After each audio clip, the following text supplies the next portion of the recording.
I started the Real Mental podcast because it bugs me when film and TV miss the mark about how mental health gets portrayed. Real Mental is a podcast where a film-loving psychiatrist, that's me, talks to a film critic to help people figure out their lives by getting to the truth about mental health in the movies. Welcome, Jason Anderson, to the Real Mental podcast again. Great. I'm very happy to be back.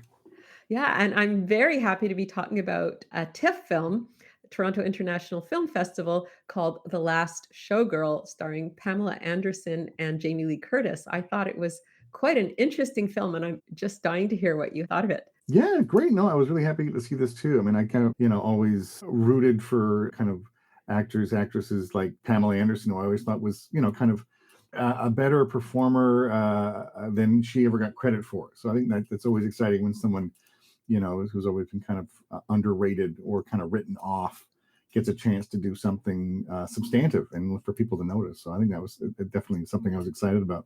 Yeah, it's interesting because she was stereotyped as a kind of a beauty queen type and not as a serious actress. And here she is in the movie playing a beauty queen type. So it's kind of an interesting choice of star for the film. Yeah, it's certainly something I think when, there's definitely a long kind of movie, or at least maybe more recent movie, tradition or a lineage of kind of looking at people who have been, or featuring people who maybe had a particular kind of look or iconic status at a much younger age, and then kind of revisiting them and sort of trying to consider what they are. And there's certainly, plenty of films that will kind of have that intentionally blurry line between the performer and the character. And certainly one big movie that I think The Last Showgirl kind of riffs on and sort of emulates is The Wrestler, which kind of did the same thing with Mickey Rourke, who was, kind of a big star in his day, but it kind of got washed up and weathered, and people wondered what the hell happened to him. And then he kind of gets this big sort of Oscar vehicle, which is, kind of about this sort of redemption story for this wrestler, but it's really kind of a redemption story for Mickey Rourke. And so definitely I think that Last Showgirl kind of maps onto that kind of that storyline too. That makes tremendous sense. So, what did you think of the film as a piece of art?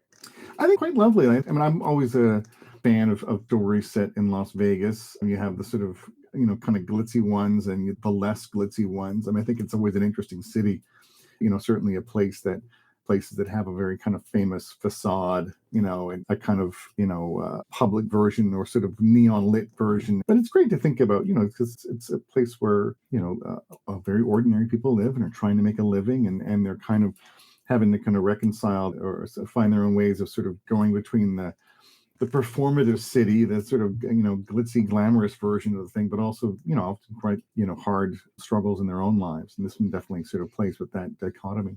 Yeah, I was reading an article about the film, and it said that Pamela Anderson took on this kind of a baby doll voice through the film to really kind of emphasize the way that she hasn't quite evolved as a person, as the character. Like she was still in this kind of childhood make-believe fantasy world. What did you make of that?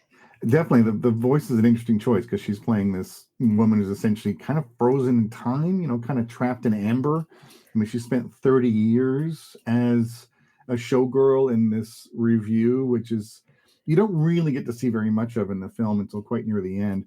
But you can tell it's sort of a dated. The show itself is a relic of this sort of earlier time of Vegas entertainment. So she's just kind of, I think that her ideas certainly about, what kind of woman she ought to be or is sort of conditioned to be because of where she is and kind of what she's sort of, what kind of context that she's in. I mean, certainly there's stuff that makes her kind of tragic as somebody who's kind of out of time. I mean, she's kind of locked into this idea, very kind of particular kind of femininity, which is itself maybe decades out of date. And to try to explain that maybe to the character is something you can't really do. She is this version of this woman that she has been for a long time, and maybe sort of grew up to be when she was a little girl, and to become a woman, this particular kind of woman, that was really where she stopped, and that's kind of the tragedy, I think. Yeah, and her best friend, played by Jamie Lee Curtis, is also a tragic figure in a similar but different way. This woman is caught up in addiction. She's really in a crisis in her life too, because of the way she's engaged in addiction.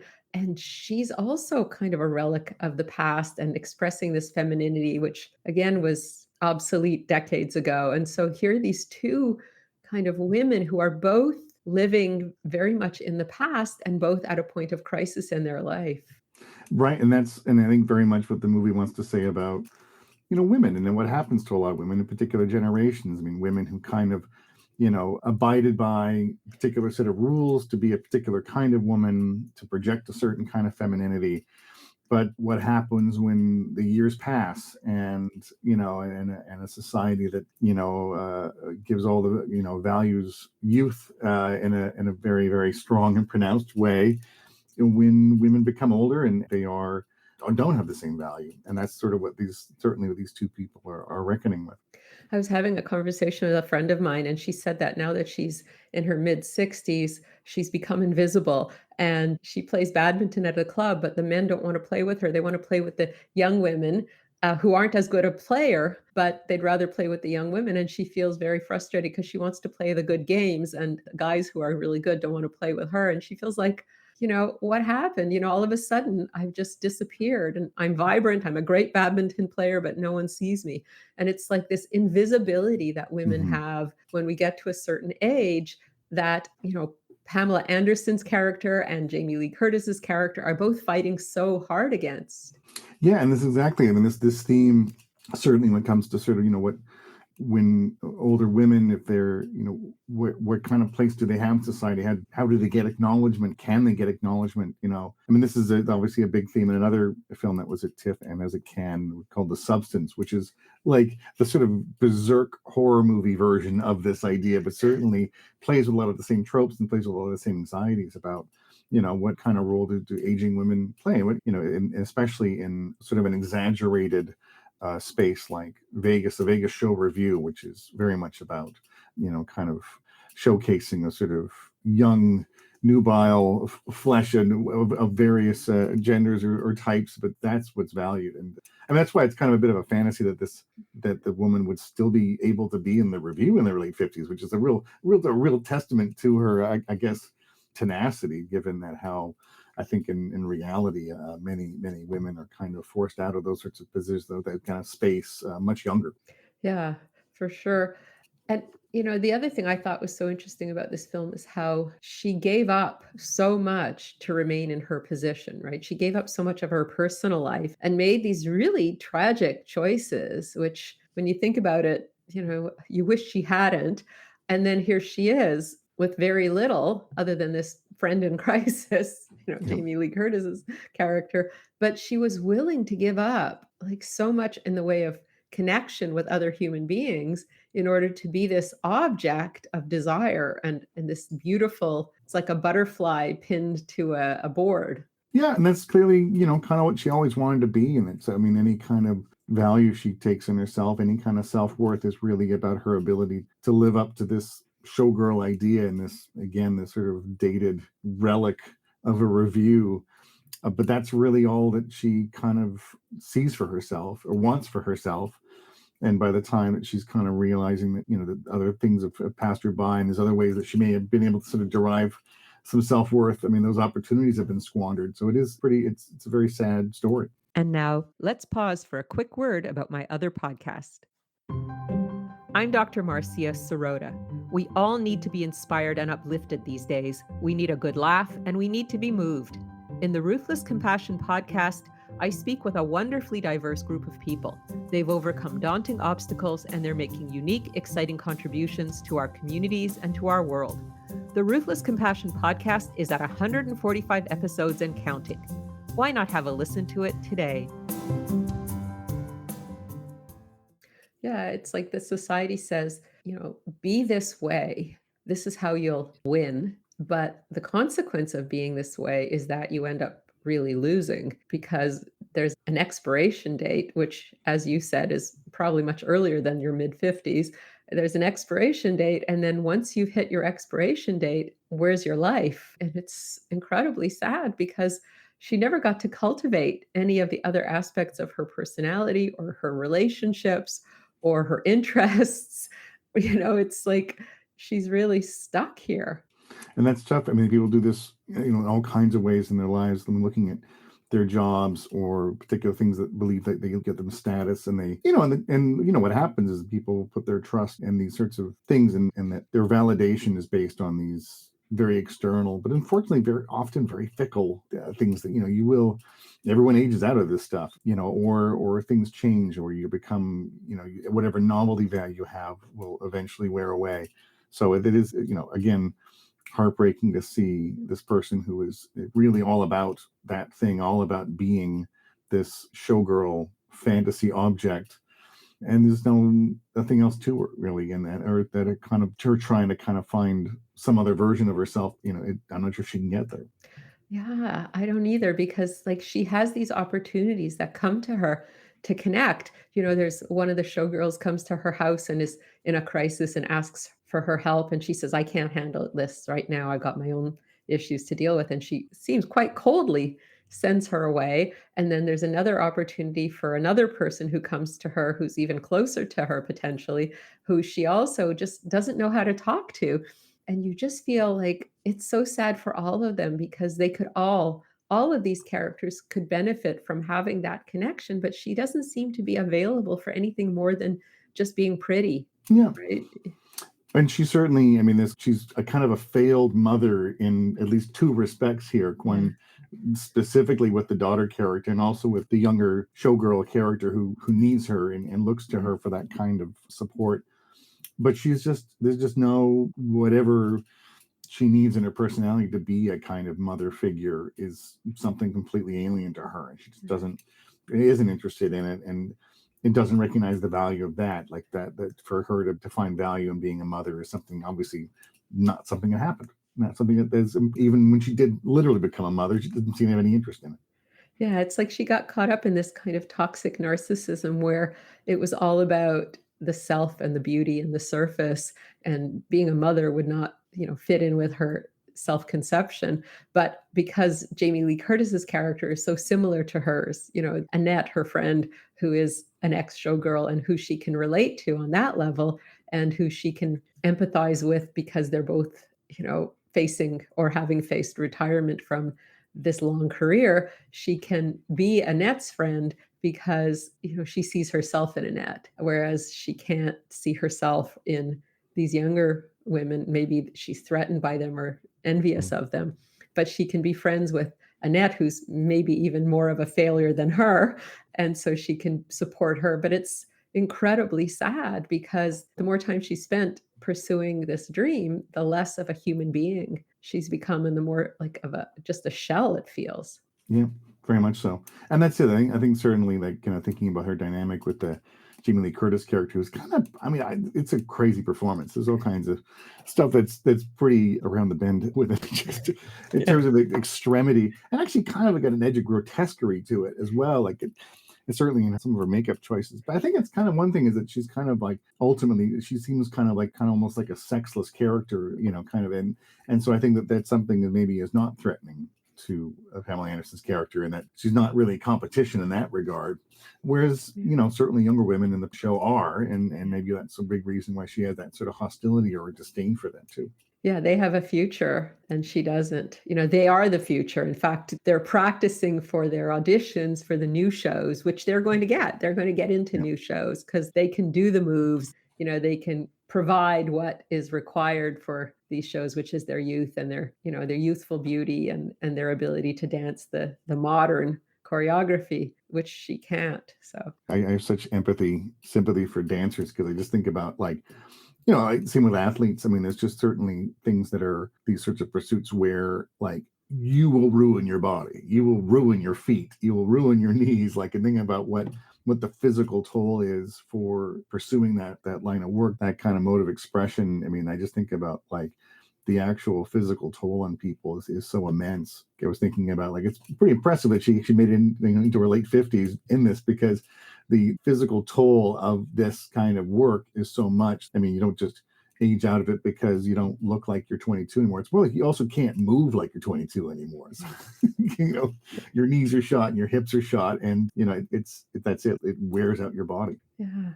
And even more than the physical toll, I think the emotional toll of being objectified and being rendered to this one note thing, right? Just this object of desirability and not her own personhood.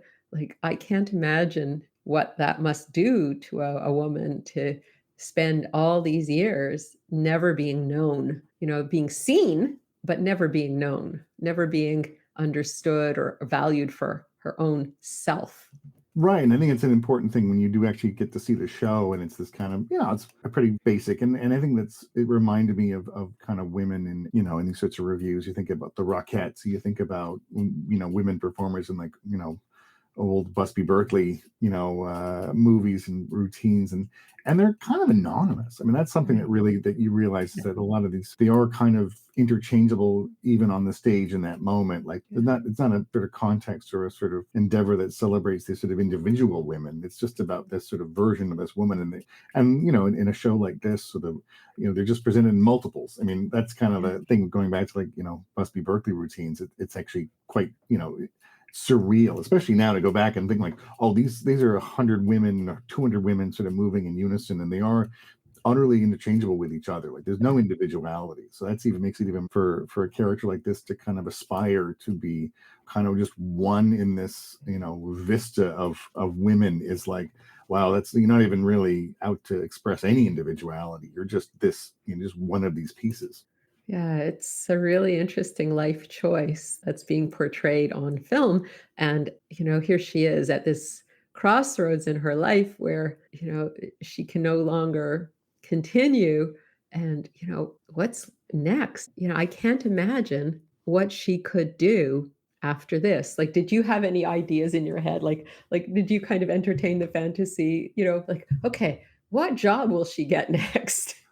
It's tough. I mean, it's certainly not, kind of the employment options are tough. I mean, and certainly there's suggestions of that in the story, because this is, very much a working class experience, and to think about what the jobs are, is that, you kind of, if you're able to sort of trade on your looks and trade on your beauty when you're young, and by the time you're, towards the end of your career, what are the roles left for women? And clearly it's serving cocktails, maybe cleaning. The slots that you are granted are very limited. So, but that's the thing, is like, maybe there is a way out for her. I mean, I don't know. It's an interesting sort of way to sort of try to end a story like this, which is essentially kind of a tragic one, and certainly a character who's trapped and maybe realizing way too late in life about what their choices have been, and what they've squandered, and what's left for them. What are their places to be? And I think that's kind of, I mean, it's often with these stories, and thinking about The Wrestler as an example, it's ultimately kind of self-annihilation is really the ending to a lot of these sorts of stories, where it's like, well, I can't, there's really nothing else left for me in this plane of existence, so I'm just going to go out like a blaze of glory. Yeah. And that's often the way these stories end. I mean, this one maybe sort of toys with that, but it's, kind of also delusion. I mean, I think about another movie this sort of maps onto is Sunset Boulevard, which is, kind Yes. of the Yeah. great classic of, Gloria Swanson as the sort of, washed up former screen icon, sort of living this sort of delusion about kind of what she's still, that she is still this famous and revered person, which is far from the case. And you kind of think, that's kind of what that story ends with her just kind of getting deeper into delusion, and sort of maybe going all the way into delusional sort of, because, that's what happens when a reality is too much to face up to. It's the refuge, maybe just deepening the denial. Yeah, it's interesting because I like the fact that they didn't leave a resolution, that you don't know what happens to her character. So it could be really, really bad, or, maybe she has a little money and she could go to real estate school and become a real estate salesperson. That wouldn't be the worst ending for her, as a salesperson, right? She knows how to sell herself. So maybe she could sell houses. But like, I'm thinking about things like that. I think about her as a real character, right? And and yeah, it could be really, really terrible. Or, maybe she could reinvent herself, but it would take an enormous amount of will and awareness. And she certainly has will, but does she have awareness? That's the question. Yeah. And it's, and I think there's points in the movie where she does sort of have some of those choices, like to kind of re-engage with particular relationships, to really look at her life and make some decisions that would probably be good for her, but I don't think she really takes them. So I think she's No. not really going that direction. No, like every opportunity that's given to her, she kind of fails, right? She keeps Yeah. failing the test and very proudly and very determinedly refusing, as though this was a good idea on her part, right? Yeah. Like really thinking that she's doing something right and when it's really wrong. When the world is telling her something very, very different, but she is not listening.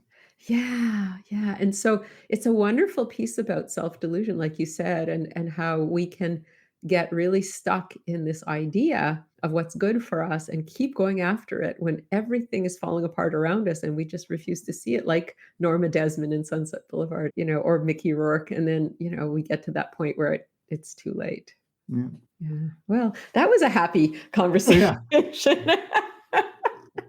I mean, there's some good dance, and there are some lighter moments, thankfully, in the movie, but it's tough. I think I think it's always it's that kind of tragic figure doesn't necessarily have a happy ending. That's right there. Tragic figure with a tragic ending tends to be one of the directions for sure.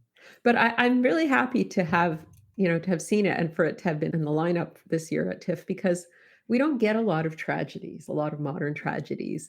We have sort of highly dramatized, upsetting movies, but small human tragedies are not the common film to see. And I think it was a really important film in the sense of, the kind of psychological choices people make and the kind of thinking that people can get into that can lead them into self-destruction, down really bad paths. So for that reason, although it's very tragic and, you feel so bad for the characters, it's so important for us to be reminded of how, you just make the wrong choice and you keep making that wrong choice, you're going to be in trouble in a little while. It's a cautionary tale, like, especially if and I think certainly for anyone who kind of trusts in a particular system or ideal and banks their whole kind of identity and worth on that external thing, it's like you're cruising for a bruising, I think. It was we learned.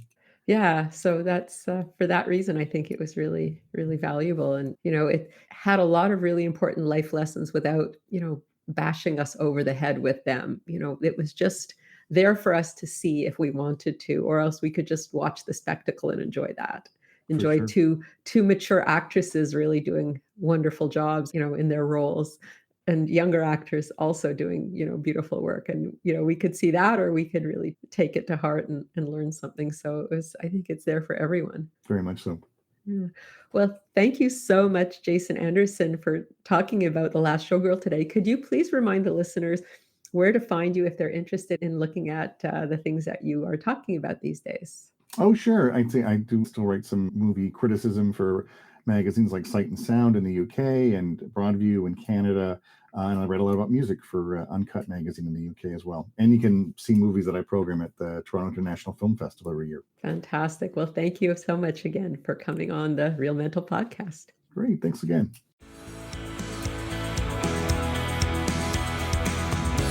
This is Dr. Marcia Sirota. Thanks for listening to the Real Mental podcast. Please leave a review and your comments wherever you listen to podcasts. And don't forget to sign up for my free newsletter at marciasirotamd.com. While you're at it, why not check out my Ruthless Compassion podcast with over 140 episodes and counting? And if you have any ideas for guests for either Real Mental or Ruthless Compassion podcasts, please email us at info@marciasirotamd.com. Happy listening!